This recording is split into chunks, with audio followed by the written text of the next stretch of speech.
कहानी की शुरुआत में हमें दिखाया जाता है हाइव के एक लैब में कोई अनजान शख्स वहां मौजूद कुछ केमिकल्स को बड़ी ही सावधानी से एक बॉक्स में रख रहा था। उनमें से कुछ केमिकल्स नीले रंग के थे और कुछ हरे रंग के। उन केमिकल्स को बॉक्स में रखने के बाद उसने एक नीले केमिकल की शीशी उस कमरे में ही फोड़ दी और तुरंत वहां से भाग निकला। चंद सेकंड्स के भीतर ही वह केमिकल गैस में बदल गया और वह गैस वेंटिलेशन के जरिए पूरी बिल्डिंग में फैल गई। वह गैस वेंटिलेशन से एक कमरे में पहुंची जहां पिंजरों में ढेर सारे कुत्ते मौजूद थे। इस गैस की भनक मिलते ही उन कुत्तों ने लगातार भौंकना शुरू कर दिया। इस वक्त तक हाइव के सारे वर्कर्स भी अपने काम पर आ चुके थे। वहीं कुछ साइंटिस्ट उस लैब में दाखिल हुए जहां उस अनजान शख्स ने केमिकल की शीशी फोड़ी थी।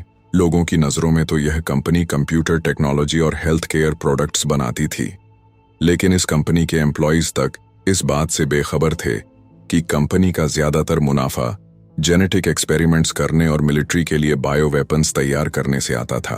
तभी उस लैब में लगे सिक्योरिटी कैमरा ने उस केमिकल को डिटेक्ट कर लिया और अगले ही पल इस पूरे हाइव में फायर अलार्म बज उठा। देखते ही देखते हाइव के सारे दरवाजे ऑटोमेटिकली लॉक हो गए, जिससे हाइव में जो लोग जहां थे वहीं फंस कर रह गए। बायो वेपन्स जैसे कि खतरनाक वायरस, यह सारा काम अम्ब्रेला कॉरपोरेशन की एक सीक्रेट लेबोरेटरी में होता था जिसे हाइव कहा जाता था। यह हाइव रैकून नामक एक शहर के लगभग 1 किलोमीटर नीचे बनाई गई थी, जहां 500 से भी ज्यादा लोग काम करते थे और वहीं सभी हाइव में ही रहते थे। इतने में ही वह लैब जहां केमिकल की शीशी फोड़ी गई थी, उस लैब में पानी की बौछार होने लगी, जिससे कुछ ही देर में वह कमरा पानी से भर गया और सारे साइंटिस्ट उसमें डूबकर मर गए। इसी दौरान पूरे हाइव में आग बुझाने वाली हेलॉन गैस की भी बौछार होने लगी। वह गैस भारी मात्रा में उस सील हो चुके हाइव में भर गई, जिससे वहां मौजूद सारे लोगों की दम घुटने से मौत हो गई। इस दर्दनाक हादसे के कुछ घंटों बाद रैकून शहर से कुछ दूर एक वीरान बंगले में एलिस नाम की एक लड़की बाथरूम में बेहोशी से जाग उठी। जागते ही वह इस जगह को ऐसे देखने लगी मानो वहां पहली बार आई हो। वह उठकर आईने के सामने आई। उसने देखा कि उसके बदन पर हर तरफ पुराने जख्मों के निशान थे।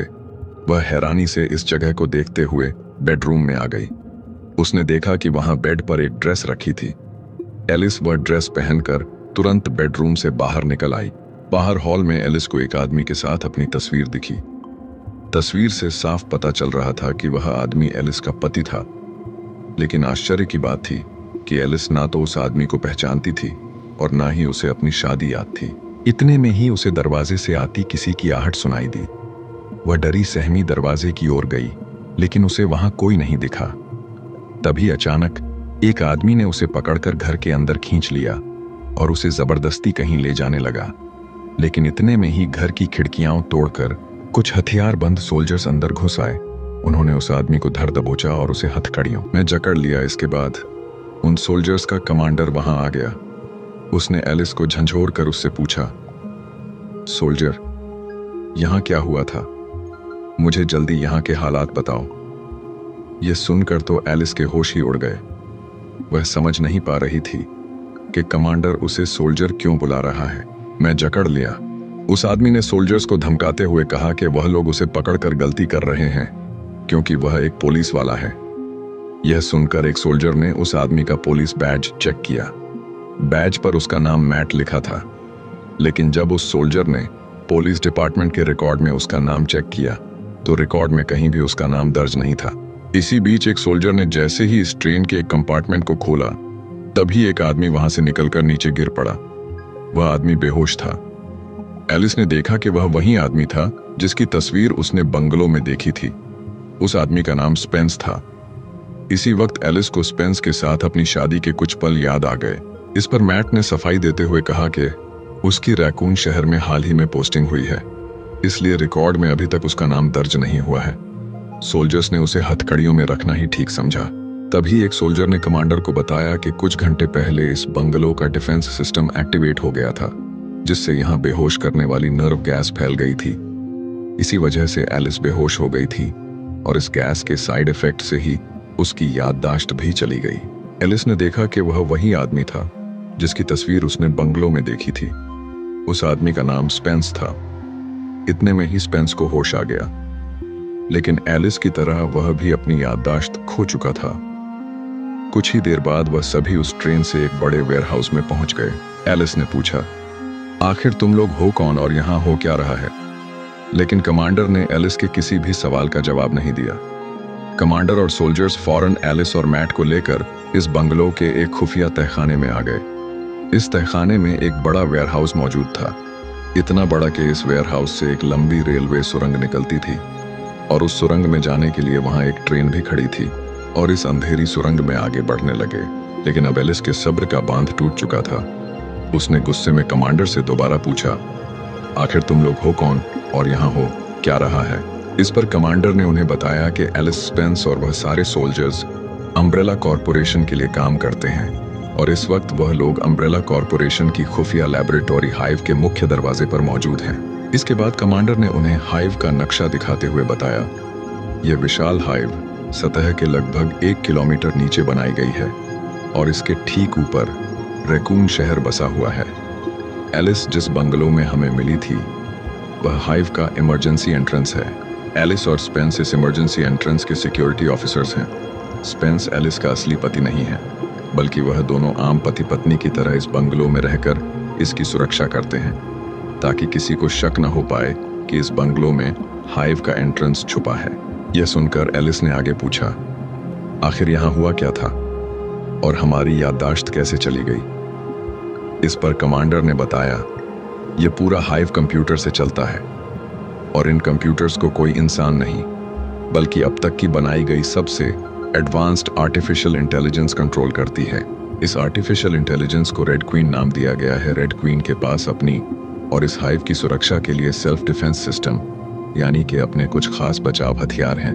कुछ घंटे पहले न जाने हाइव में ऐसा क्या हुआ कि रेड क्वीन ने हाइव के डिफेंस सिस्टम को एक्टिवेट कर दिया। उसने पूरे हाइव को सील करके हाइव में मौजूद 500 से भी ज्यादा वर्कर्स को मौत के घाट उतार दिया। इस घटना के दौरान उसने हाइव के साथ साथ तुम्हारे बंगलों में भी नर्व गैस फैला दी थी, जिसके असर से तुम दोनों बेहोश हुए और तुम्हारी याददाश्त भी चली गई। हालांकि हमें यह तो नहीं पता कि रेड क्वीन ने उन लोगों को क्यों मारा। हमें तो बस रेड क्वीन को बंद करने के ऑर्डर्स मिले और हम यहाँ आ गए। स्पेंस ने कमांडर से आगे पूछा, हमारी याददाश्त कब तक लौट आएगी? इस पर कमांडर ने कहा, फिक्र मत करो, धीरे धीरे तुम लोगों की याददाश्त वापस आ जाएगी। इसी दौरान सैनिकों ने हाइव के मेन दरवाजे को तोड़ दिया। इसके बाद कमांडर और सैनिक सभी को लेकर हाइव के अंदर घुस आए और रेड क्वीन के चैम्बर की ओर बढ़ने लगे। हालांकि वे सभी इस बात से बेखबर थे कि अंदर आते ही रेड क्वीन की नजर भी उन पर पड़ चुकी थी। आगे चलकर वे हाइव के मेन लैब तक पहुंच गए। उन्होंने देखा कि वह पूरी लैब पानी से भरी हुई थी। कमांडर और बाकी लोग इस लैब से गुजर ही रहे थे कि तभी अचानक उन्हें पानी में तैरती हुई एक वैज्ञानिक की लाश नजर आई। उसे देख वे सभी घबराकर पीछे हट गए। इसके बाद कमांडर फौरन सभी को लेकर रेड क्वीन के चैम्बर की ओर बढ़ गया। तभी उनके वहां से जाते ही अचानक पानी में तैरती उस लाश की आंखें खुल गईं। इधर कमांडर सभी को लेकर एक बड़े से कमरे में आ गया। नक्शे के मुताबिक तो इस कमरे को डाइनिंग हॉल होना चाहिए था, लेकिन इस कमरे में हर तरफ बड़े बड़े मशीन बॉक्स रखे हुए थे। मतलब साफ था, इन बॉक्स में कुछ ऐसा था जिसे कंपनी छुपा कर रखना चाहती थी। कमांडर ने अपने 2 सैनिकों को मैट के साथ इस कमरे के दरवाजे पर ही तैनात कर दिया और खुद एलिस, स्पेंस और बाकी सैनिकों को लेकर रेड क्वीन के चैम्बर की ओर निकल पड़ा। उस प्राणी के अंदर कुछ केमिकल्स इंजेक्ट करके उस पर कोई एक्सपेरिमेंट किया जा रहा था। इन केमिकल्स की वजह से वह नींद की अवस्था में था। उसे देख एलिस सहम गई। इतने में ही कमांडर एलिस और बाकी लोगों को लेकर आगे बढ़ गया। कुछ ही देर में वे लोग हाइव के कंट्रोल रूम में पहुंच गए। इस कंट्रोल रूम के सामने एक कॉरिडोर था। इस कॉरिडोर से होकर ही रेड क्वीन के चैम्बर तक पहुंचा जा सकता था। उनके टेक्नीशियन ने तुरंत कंप्यूटर को हैक करके इस कॉरिडोर और रेड क्वीन के चैम्बर दोनों के दरवाजे खोल दिए। इसके बाद कमांडर अपने बाकी साथियों के साथ कॉरिडोर से होता हुआ रेड क्वीन के चैम्बर की ओर जाने लगा। पर तभी रेड क्वीन ने अपने चैम्बर और कॉरिडोर के दरवाजे वापस बंद करके उन्हें बीच में ही फंसा दिया। रेड क्वीन समझ चुकी थी कि सैनिक उसे बंद करने आ रहे हैं, इसलिए उसने वहां अपने डिफेंस सिस्टम्स एक्टिवेट कर दिए, जिसके बाद एक लेजर उन सैनिकों की ओर आने लगा। सैनिक इस लेजर से बचने की कोशिश कर रहे थे। उससे पहले ही लेजर ने ग्रिड का आकार ले लिया और सारे सैनिकों को काटकर टुकड़ों में बिखेर दिया। जब तक टेक्नीशियन ने दोबारा कॉरिडोर और चैम्बर के दरवाजे खोले, तब तक कॉरिडोर में उसके साथियों की लाशों का ढेर लग चुका था। उन्हें देख टेक्नीशियन काफी ज्यादा घबरा गया, लेकिन इसके बावजूद भी वह अपने मिशन को पूरा करने पर अड़ा रहा। इस पर एलिस ने भी उसका साथ दिया। वे दोनों रेड क्वीन के चैम्बर में दाखिल हो गए। टेक्नीशियन ने फौरन रेड क्वीन के कंप्यूटर को बाहर निकाला और उसे शट डाउन करने लगा। इसी दौरान उनके सामने एक छोटी बच्ची का होलोग्राम प्रकट हो गया। वह होलोग्राफिक बच्ची ही रेड क्वीन